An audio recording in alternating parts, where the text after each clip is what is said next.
All right, Amen Thompson. The shot making is a mess. He's 2 for 7 on catch and shoot jumpers, 2 for 7 on pull up jumpers. Just 9 for 20 at the rim. 9 for 20. That's pretty wild for an athlete like him. Same kind of thing I was talking about with Scoot, like just trying crazy shit all the time. And I mean, Ausar had similar issues as well. Ausar was 3 for 13 at the rim, which we'll get to in a minute.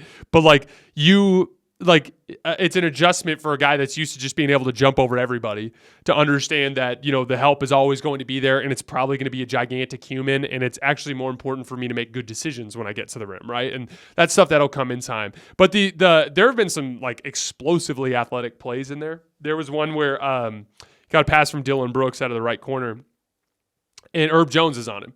And he does a rip through move on Herb Jones and just toasts him off the dribble.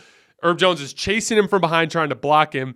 Brandon Ingram comes over and helps underneath the rim, and Ausar just goes up underneath the rim and just throws it down on the literally throws it down through the rim on the opposite end of the basket. Just an unbelievable, looked like prime Tracy McGrady type of stuff there out of Amen Thompson. The passing has popped immediately, as we all know. That was one of Amen's strengths.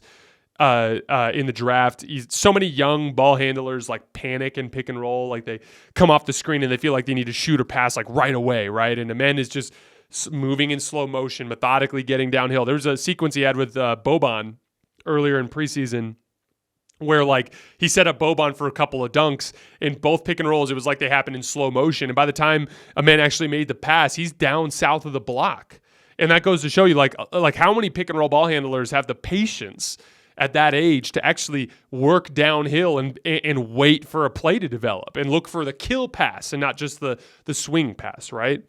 He looks under control in pick and roll. He's got this hook pass too that he can throw across the floor to shooters in the weak side corner. We've seen that a bunch in preseason. But make no mistake, everything with the Thompson twins in general is about upside. Both of them are just truly astounding athletes in every single way. Quickness, changing direction, vertical pop, right? He's getting to his spots easily. It reminds me of Scoot Henderson. Amen's made a couple of pull-up mid-range jump shots, and they're open shots. And if he can get to the point where he can knock that shot down, it could be a weapon because, again, with his athleticism and with the way teams have to protect the rim against him, he's going to be able to get good looks from the mid-range. And on defense, the Rockets have done a lot of switching with him, but I could actually see him turning into an excellent screen navigator the way that Ausar has been so far in preseason. All right, moving on to Ausar Thompson. Similar to Amen, the shot making's been a mess. He's 1 for 4 on catch and shoot jumpers, and he's actually a better shooter than Amen, but hasn't shot well in preseason.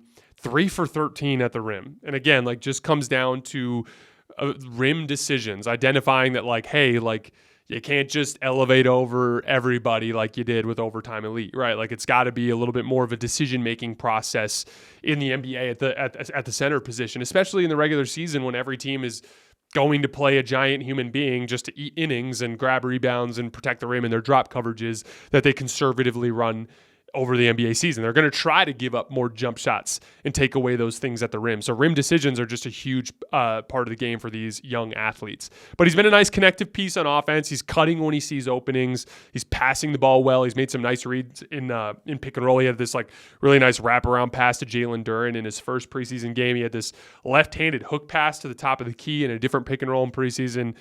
But the biggest and most impressive thing so far with Ausar has been his defense.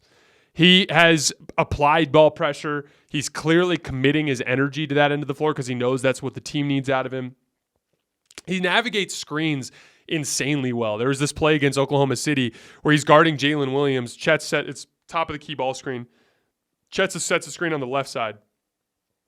And Ausar literally somehow sandwiches himself in between the screen and just completely shuts it down. Jalen Williams ends up backing out and rescreening. Then Ausar just like lightning quick just slides right back underneath the screen and catches Jalen Williams on the drive right at about the top of the key. And I'm like, oh my gosh, this is true top tier perimeter defender potential that we're seeing from this guy just because of his absurd lateral quickness. And it's been really good throughout preseason. Aside from the end of the Oklahoma City game, the game where he made the game tying 3 in the corner, I thought he got a little tired down the stretch of that game, and you could tell he kind of let up defensively. But outside of that, I think he's defended really, really well. And His upside is potentially even higher than Amen because of the fact that he's got better form on his jump shot. Like Amen Thompson's jump shot progression might take a lot longer. He might even have to deconstruct his form a little bit. Ausar's like ready to go right now, and he looks really, really good so far in preseason. Going to be a fun season for the Pistons. I'm going to try to cover them a little bit throughout the year.